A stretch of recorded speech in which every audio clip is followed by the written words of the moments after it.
A escalação do Flamengo, para variar, já vazou. E agora a gente vai poder trabalhar com o pré-jogo bem completo, entendendo qual que são as intenções do Sampaoli ao colocar 3 zagueiros, seria isso? Ao tirar o Pedro do time e a tomar tantas decisões impopulares depois de uma semana tão conturbada no Flamengo. E o Fluminense, como deve se comportar com os desfalques? Vamos falar sobre isso agora, abordando a parte tática sem tatiquez.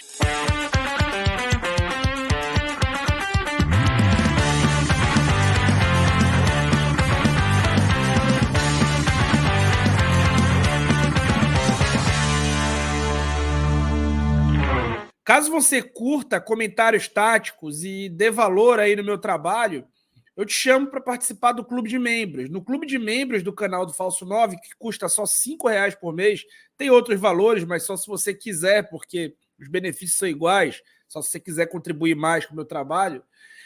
Você entra no nosso grupo de WhatsApp, onde a gente tem o chat, que bate papo direto, pede sugestão de pauta, e especialmente você acessa ao canal de WhatsApp, onde eu faço comentários táticos durante os jogos. Então, durante todos os jogos do Flamengo, eu estou lá comentando taticamente as partidas. Então, eu te convido para fazer parte desse grupo. É bem legal e você, de quebra, ajuda a fomentar o meu trabalho e a patrocinar, por exemplo, esse vídeo, que não tem patrocinador. Gente, para a gente abordar uma escalação, a gente precisa esclarecer alguns entendimentos. Esses entendimentos têm que ser muito claros aqui para a gente poder avançar na análise. Qual é o primeiro entendimento? A escalação do primeiro tempo, ela é a escalação que fica por mais tempo em campo. Por quê? Porque ela é a escalação que dura no mínimo 45 minutos, a não ser que ocorra uma lesão ou uma decisão intempestiva de um dos técnicos de fazer a troca.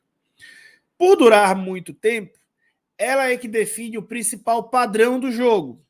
E o principal padrão do jogo se dá no momento inicial, onde todos os jogadores estão ainda frescos ali fisicamente e com a parte tática bem recém-vinda do vestiário, bem também fresca na cabeça deles. Então, essa escalação, ela é a escalação que iniciará o jogo. Não é, com toda certeza, a escalação que terminará o jogo. E aí fala muito sobre a opção Pedro ou Gabigol. Primeiro vamos falar sobre desfazer essa dupla e o que é o impacto que o Sampaoli espera ao desfazer essa dupla contra o Fluminense. Tá muito claro para mim, gente, que isso é uma estratégia específica para enfrentar o Fluminense. Não quer dizer que a dupla tenha acabado para sempre. No primeiro jogo, no dia 9 de março, ainda com o Vitor Pereira, o primeiro tempo acaba 1-0 para o Flamengo. Sem o Gabigol, sem o Pedro, só com o Gabigol do lado de Arrascaeta e Matheus França.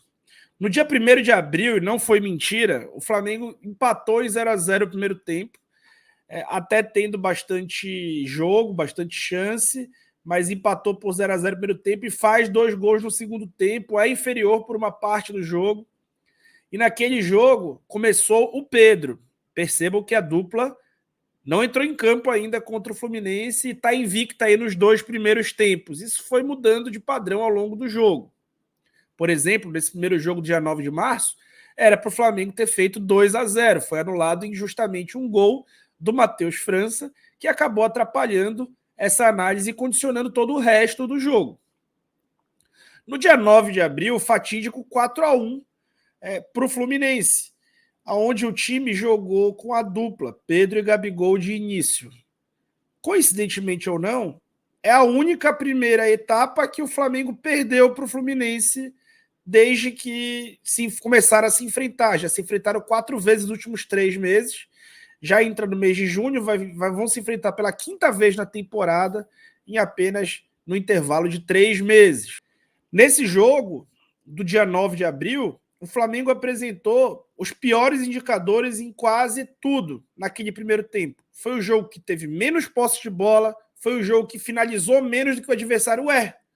O técnico não é ofensivo se ele escala Pedro e Gabigol? Pois é a maneira de finalizar menos, finalizou menos. É o jogo que concedeu mais finalização ao adversário. É um dos jogos que mais permitiu trocas de passe alta. e é o jogo que o time menos trocou passes. Que ideia é essa de futebol ofensivo onde o time não consegue trocar passes? Então, acho que fica um pouco claro que não deu nada certo esse plano de jogo. No dia 17 de maio, que foi o último jogo, o jogo acabou 0-0 e o primeiro tempo foi o melhor dentre todos os primeiros tempos em todos os índices. E, gente, quando eu fui atrás desses dados, eu já entendia a intenção do São Paulo. Você fala, pô, você só puxou os dados que queria. Não é verdade. E eu vou confidenciar um negócio para você. Logo mais, você vai ouvir eu falando sobre a importância de vencer os duelos aéreos, sobre a importância de marcar e deixar o Fluminense trocar poucos passes e a importância de ter a bola contra o Fluminense. E aí, eu fui atrás desses indicadores. O indicador de posse de bola, o indicador de finalizações, o indicador de duelos aéreos, porque o Fluminense, quando muito bem marcado, tem apelado para as bolas longas, e o indicador de trocas de passe no campo alto, né? A marcação-pressão, que é o PPDA, e o número de passes. Então, eu fui atrás dos indicadores que eu queria que me dessem uma resposta. E eles foram unânimes na resposta. Tá? Isso é muito importante ficar claro. É o jogo que o time teve maior aproveitamento dos duelos aéreos. Isso não é à toa. Porque quando o time consegue marcar bem os corredores laterais e orientar o passador adversário a fazer aquilo que ele deseja, ele acaba facilitando o corte de cabeça no duelo aéreo defensivo, por exemplo. E a gente vê com isso o time se mantendo mais e mais na frente. O jogo que jogou com o Gabigol e sem o Pedro foi o jogo que o time mais finalizou, recente. O jogo que o time menos concedeu finalização. O jogo que o time melhor marcou alto com o menor PPDA, que é a quantidade de passes que o teu adversário dá nos 60% iniciais do campo dele. Ou seja, quanto menor, melhor esse dado. E é o jogo que o time mais trocou passe. Teve bastante jogo associativo, teve finalização, teve vitória de duelo aéreo, teve uma marcação mais efetiva. Me parece óbvio a escolha do Gabigol. E tem um outro ponto. A gente está falando de jogos, em 3 desses 4 jogos, o Flamengo não perdeu o primeiro tempo, mas em 3 desses 4 jogos também, o Flamengo não fez gol nesse primeiro tempo. Então a expectativa é de um jogo de poucos gols.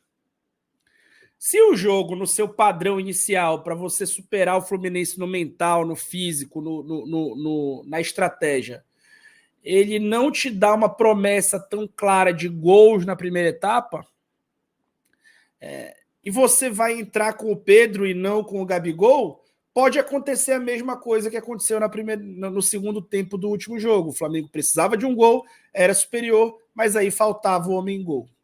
Como que o Pedro vai entrar se ele já estiver em campo desgastado, como eu mostrei para você no vídeo dessa semana, quando eu falei o que acontece com o Pedro? Ele tem caído muito de rendimento nos segundos tempos. Então, é muito natural a escolha do Gabriel ao Pedro. E é muito natural, como eu te mostrei aqui, que se desfaça a dupla. Em organização ofensiva, o Flamengo deve manter o seu padrão. Ao invés do Pedro, o Arrascaeta posicionado, liderando um desses 2 triângulos que a gente fala, que acontece entre Ayrton, Gerson e Pedro, deve acontecer entre Ayrton, Gerson e Arrascaeta, Gabriel, Thiago Maia e Wesley, como já vem acontecendo, eventualmente Pulgar. O Ayrton mais adiantado. E aí tem uma opção clara. A opção não é por 3 zagueiros, a opção é pelo Ayrton jogando onde o Cebolinha tem jogado. Por que o Ayrton vai jogar onde o Cebolinha tem jogado? Pelo pé.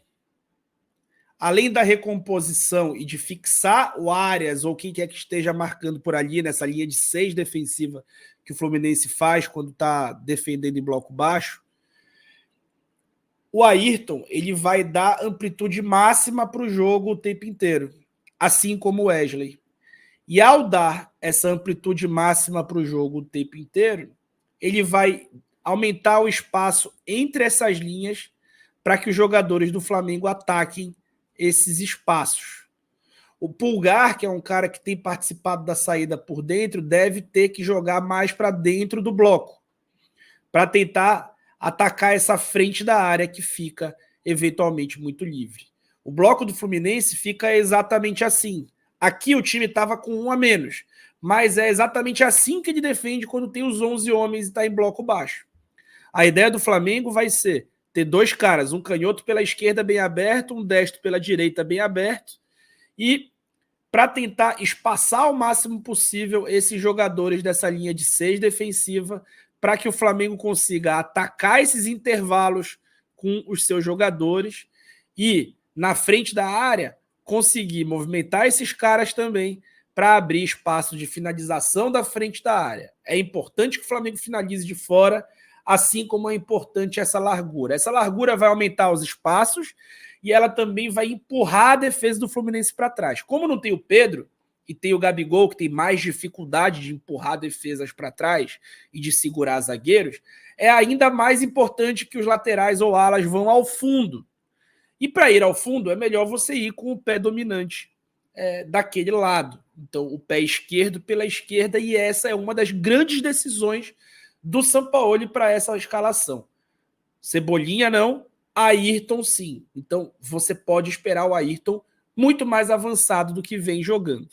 Aqui é um exemplo de um dos jogos, quando o Flamengo faz 1-0 com uma ótima jogada do Cebolinha, o exemplo de como a defesa do Fluminense fica com esses 6 homens e de como pode acontecer essa amplitude.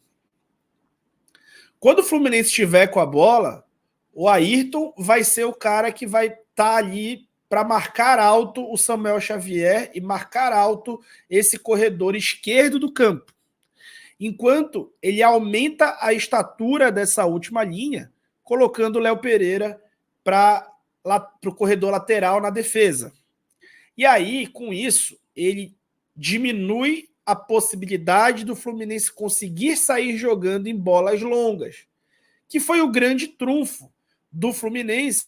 Quando o Vitor Pereira começou a marcar muito alto, ele começou a fazer muitas bolas longas. E aí é um outro prejuízo do Diniz, que não vai contar com o Felipe Melo, provavelmente não deve contar com o Marcelo, ao menos no jogo inteiro, certamente não deve jogar. Talvez inicie jogando para tentar tranquilizar e saia no intervalo ou no início do segundo tempo. Fato é que o Marcelo não foi a campo nessa quarta-feira. Aqui eu coloquei o Alexander, foi um equívoco. Quem deve jogar na lateral esquerda é o Guga. Tá bom? Então, fica muito claro para mim que as decisões do Sampaoli, elas são coerentes. E não à toa, foi com ele que o time executou os melhores 45 minutos iniciais. Lembrando a você, a escalação inicial, ela começa o jogo, ela não termina o jogo. E é muito importante a gente analisar a partir dessa ótica. Senão a gente vai entrar em discussões e debates rasos sobre jogador que tem que ser titular ou reserva. E esquece a estratégia de competição. Se eu coloco o Pedro de início, além de ter aquela dificuldade que eu mostrei para você na marcação e de conseguir dominar o jogo, eu também não vou ter o próprio Pedro para lançar no segundo tempo quando eu precisar fazer um gol, caso isso aconteça. Para não precisar fazer o gol, eu coloco o Ayrton Lucas e não o Cebolinha, que aí ele vai conseguir fazer o gol mais cedo, porque vai propiciar o melhor aproveitamento de Arrascaeta e Gabriel como dupla de ataque. Por quê? Não são caras que vão jogar de pivô, não são caras que vão empurrar esses 2 zagueiros para trás, então ganha-se profundidade pelos corredores laterais. Tá bom? O que você achou da análise? Não se esquece de se tornar membro do canal. É muito importante para mim o teu apoio e o nosso grupo crescer cada vez mais para a gente se comunicar e espalhar o conhecimento tático durante os jogos. Na TV, o pessoal não tem muita oportunidade de ficar aprofundando em tática, até porque não é o tema mais leve para o público que quer ver futebol apenas se divertindo, como também é o nosso caso. Só que a gente se diverte de um jeito diferente, tá bom? Então, deixa o teu like aí, eu esqueci de pedir, e se inscreve no canal também, que eu fui.